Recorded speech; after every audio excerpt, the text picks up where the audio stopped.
What's up, everybody? I know it's been a very long time since I did any videos.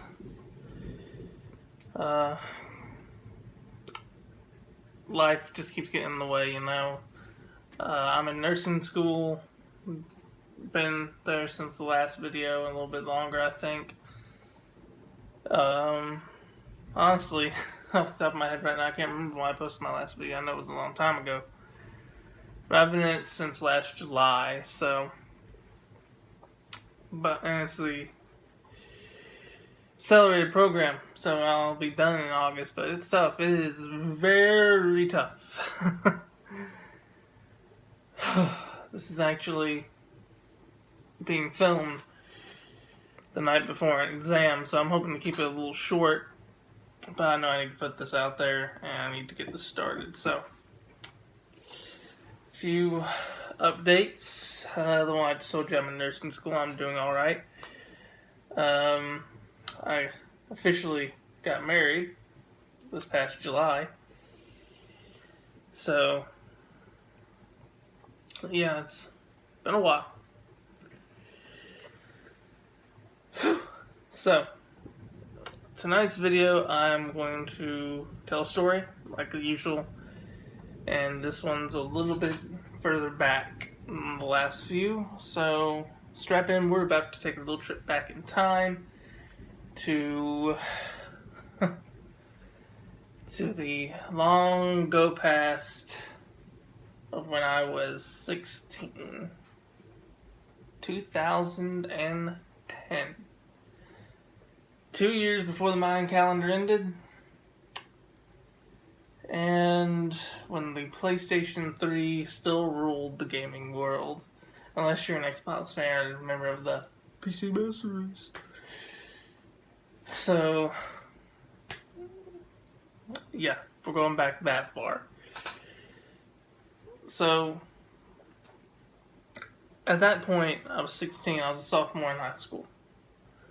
And, you know, at that time, everything's really weird. It's a really weird point in a person's life when you're 16.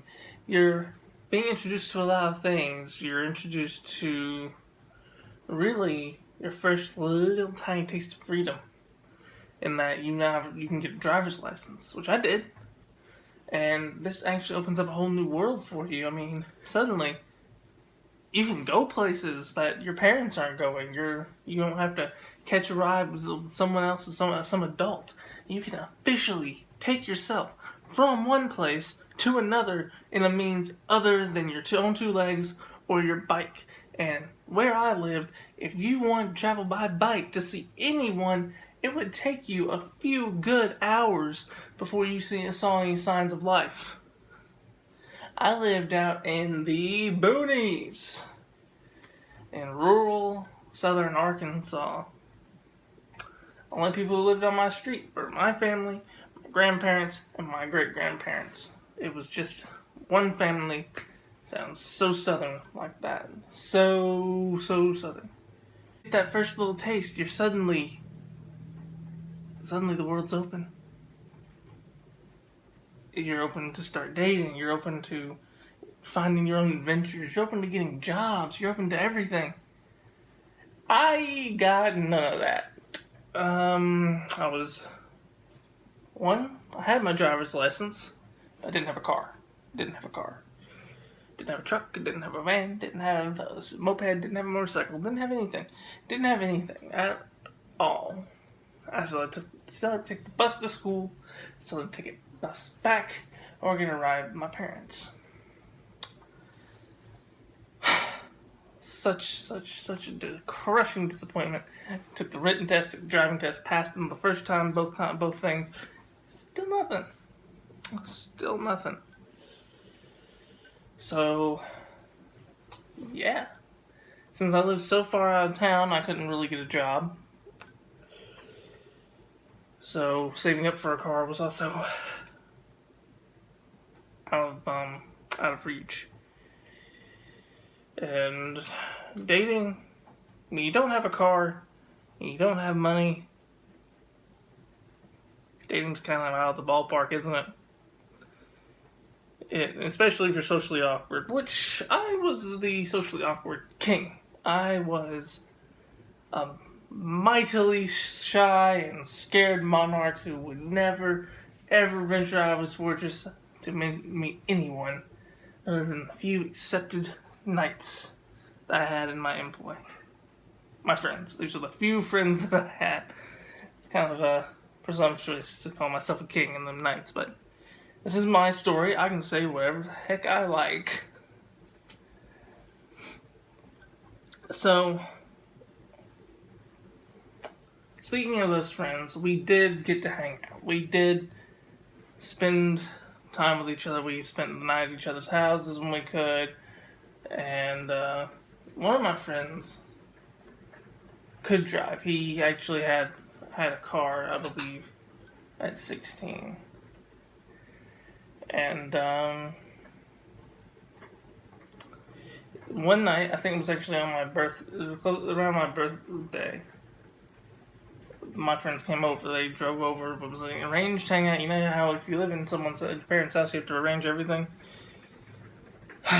You know, there are some benefits to being grown. There are some benefits to getting older and having your own place.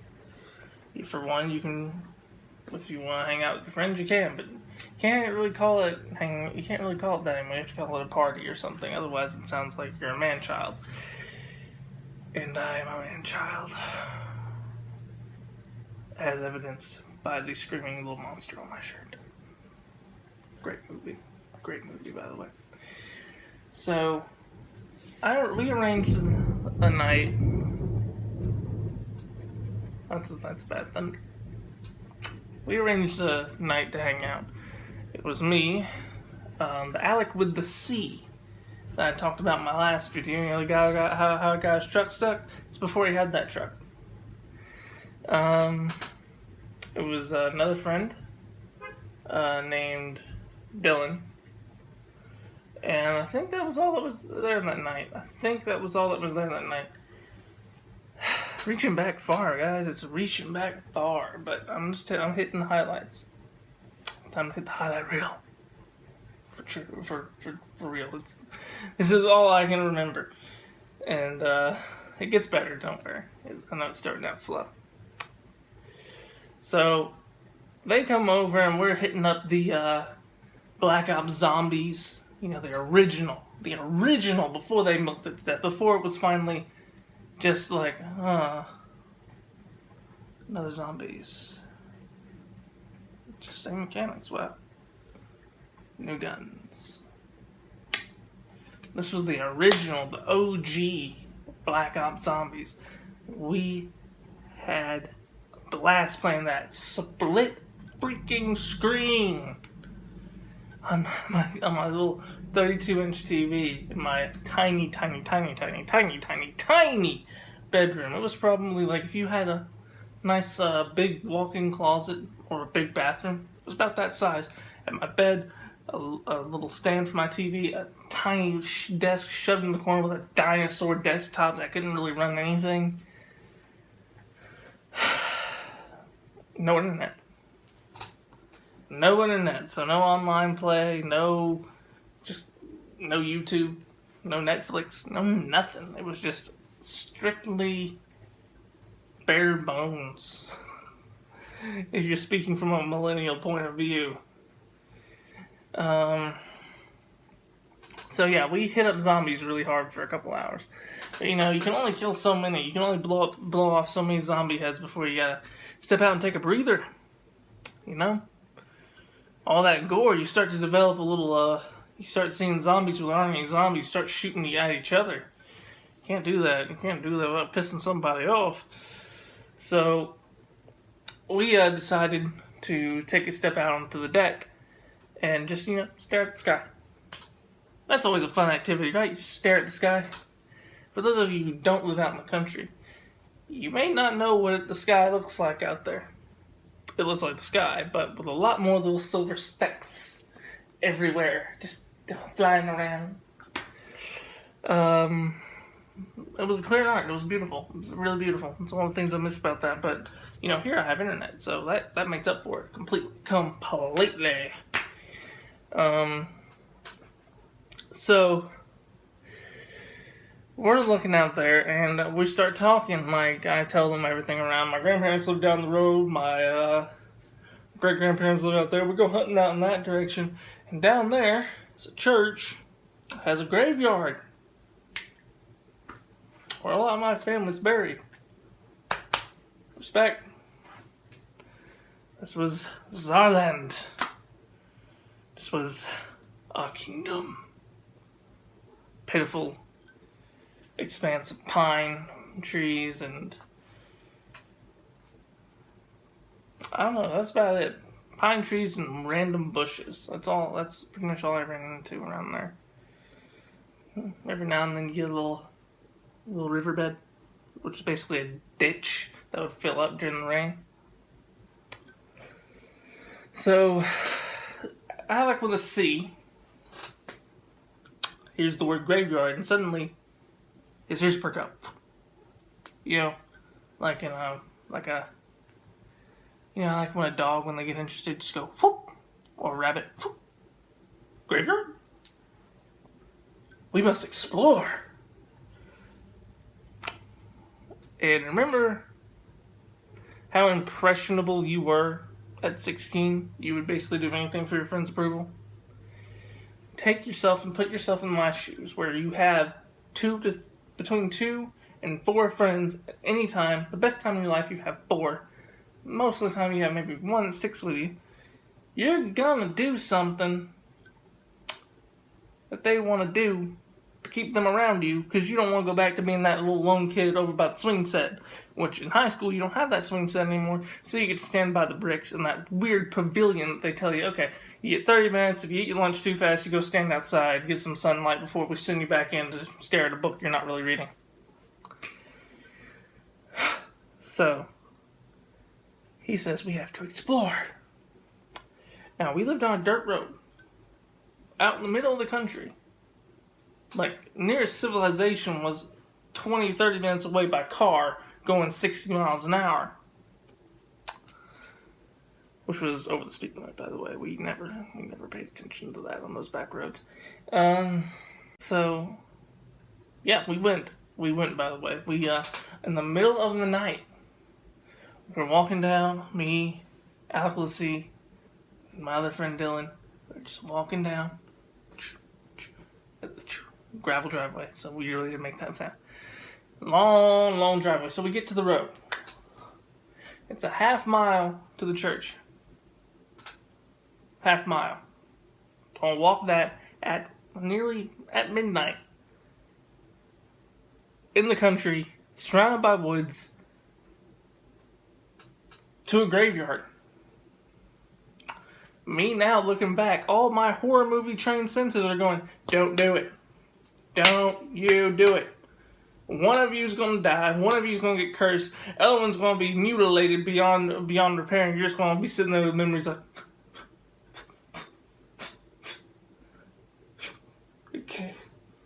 it came out of the mud.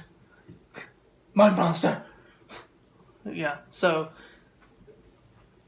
I was sure we were going to be eaten by some random cannibal tribe that my family had never known about, or my grandparents knew about, but never. But, kept like a seal, like, we won't venture this far past midnight. You stay on that end, we'll stay on our end. And that just knowledge hadn't been passed down through the generations, and here we were about to break the sacred pact. I don't know. But vibes start going on. Maybe we need to let somebody know where we're going. Just maybe. So, my little brother, 2 years younger than me, I had just turned 16, he was about to be 14, wants to come along. So we were already at the end of the driveway. He was walking up, just yelling, "Can I go with you?" Desperately trying to fit in because he didn't really have any friends. And I was like, so I talked to my friends, came to an agreement. If he went back to the house to tell my parents where we were going and asked them if it was okay, because we were ballsy. We just walked out. We didn't think about it. We were 16. Why would we care? But at that moment, you start in that, like, if you ever received any kind of real punishment from your parents, you always hit that moment when you're about to do something that's kind of questionable where you're like, maybe I should ask. Not just to be safe. I don't really care, but having their approval will make me a little more confident. Just get it out of the way, you know? So he went back. He went back in the house. We waited for about 5 to 10 minutes, and then he came jogging back, saying, yeah, it was okay. We're gonna go. We were good. I let them know. They said it was fine. Just be back soon.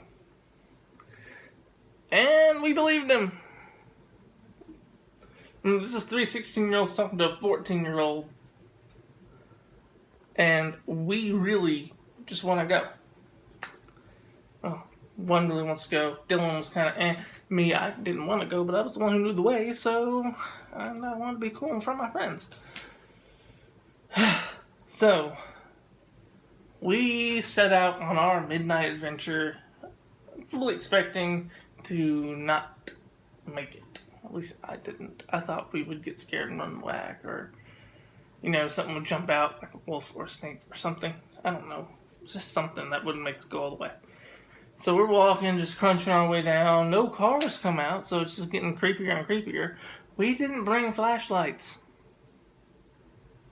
No flashlights. We were walking half a mile down a dirt road in the middle of the woods to a graveyard with no flashlights, no phones, nothing.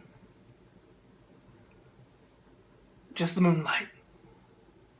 Full moon, basking in its silvery glow. That was it. And its divine radiance. We were just walking on our freaking journey like... I don't have an accurate comparison for this. We were literally the plot for a horror movie, I feel like, in this moment. So we walked. And we walked that full half mile until we got to the little church. A little one, basically those old one-room churches that are really small, that are always packed with people for some reason. It's that kind of church. We didn't go to that church, my family. We went to a church further off in town. My grandparents went to that church, so I knew very little about it. And we went strolling through the graves, disturbing all kinds of ghosts and sleeping skeletons. Just bending down, trying to make the writing out. This guy died at 99. Wow. Wonder if he was waiting for it at the end. That was a dang sad joke. And guess who said it? Wasn't me. So we're walking through the graveyard, just looking at the graves, and I'm looking around all freaking nervous because the fog had rolled in. I was like, oh heck, who brought out the Ouija board? Who brought the Ouija board? I didn't see a Ouija board. Were you carrying a Ouija board? I wasn't. And my friends start to finally get a little nervous. And we were like, yeah, maybe we should head back. Let's see what's like, just a few more minutes. Just a few more minutes. That line makes it sound so small. Like, you can't handle a few more minutes. It's just rocks with some names on them. Just a few more minutes. We'll walk back. We'll laugh. It'll be fine. It'll be fine. You know how you know something's not going to be fine? When someone tells you it's going to be fine. So we're just walking through a graveyard in the middle of the night, in the middle of the woods, with a fog. And Alex starts talking about Ouija boards and pet cemetery and anything horror related he could come up with. And I was getting a little spooked. I was like, we need to go. Go! Vominos, let's go, Dora, let's go! Then we noticed something. At the back of the graveyard and the back of the church, there was this massive oak tree. And beside it was a truck. A truck. In a graveyard behind a church in the middle of the woods in the middle of the night. What the heck is a truck doing in a graveyard behind a church in the middle of the night in the middle of the woods? What the heck? So we're like, oh god, Oh God. Oh God, who is that? Who is that? Who is that? You know that truck, Ben? You know that truck? I didn't know whose truck that was. So we were just looking, maybe it belongs to the church. Maybe it belongs to the church. Maybe it belongs to the church. Like, I don't think so. I don't think so.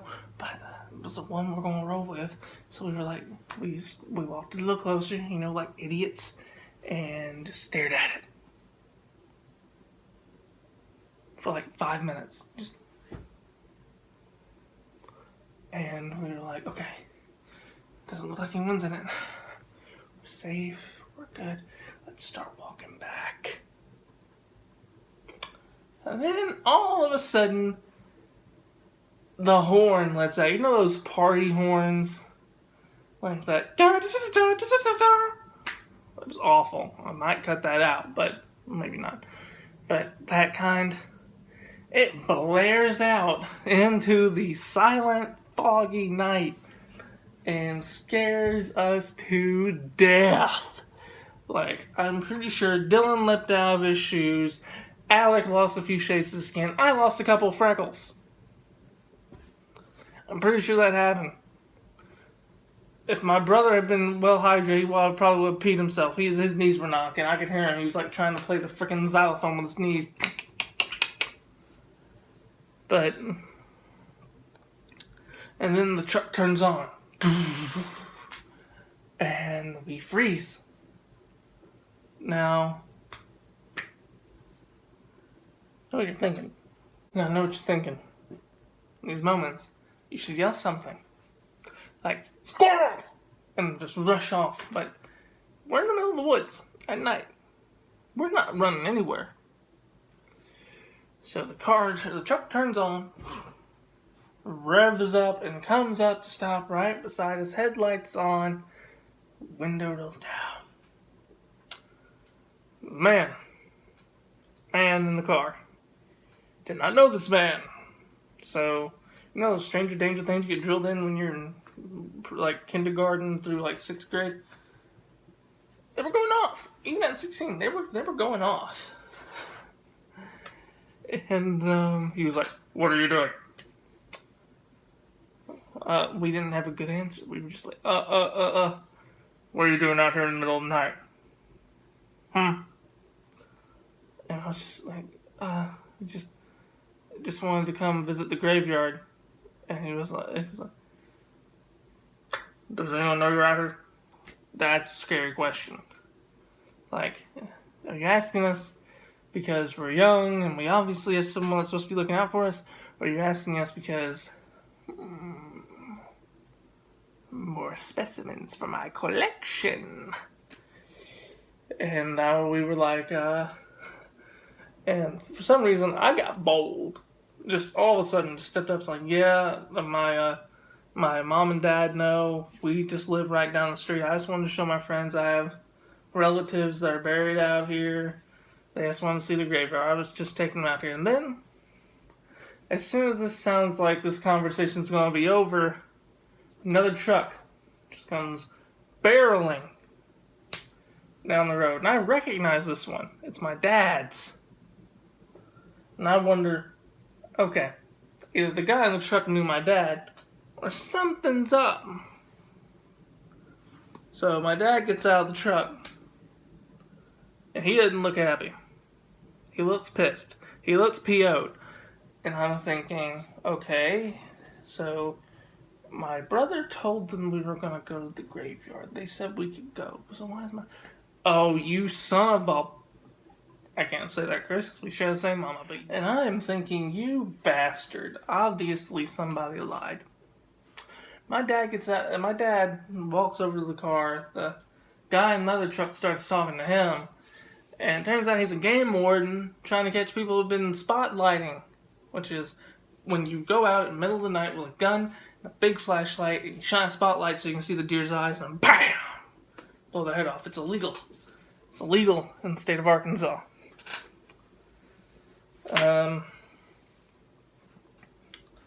So my dad gets out and the game warden's like, I was looking for those guys. I didn't expect to see these boys out here. And my dad was like, yeah, they weren't supposed to be. And all our eyes turned to my brother. Now, in all fairness, it should have been pretty obvious. We shouldn't have gone off in the middle of the night to a graveyard. But we were 16, didn't put any thought into it. So the first thing we did was blame my brother. So my dad tells us stonily to get in the truck and drive us back to the house. When we get there, I claim all the fault. And I was lucky. Because my parents are good parents. They understood what had happened, some of the miscommunication. I still got grounded, but it wasn't too bad. Just grounded for 2 weeks. But yeah, that was how our hangout and the time that we spent together that weekend ended. We went to a graveyard, got scared out of our pants. To this day, we have not gone to a graveyard together. That's a bad way to end a video, isn't it? Oh God, I honestly, when I look back on that, I think of how stupid we were. But 16, you do a lot of crazy things. So that's it for this video. Other news: I started a blog. I've put a link on it at in my channel. If you look at it, it's the bottom right corner of the banner on the top with the quote. If you go there, you'll see the written version of this story and a couple of other posts that I'm going to be adding to. I'm hoping to post at least 2 or 3 times a week there, and hopefully post a couple more videos. I've also got a Wattpad account where I posted a full-length novel. I will be putting the link to that in the description of this video. So I think that covers everything. I hope you enjoy this video. Don't forget to like and subscribe. This is Benji the Brilliant signing off. Good night.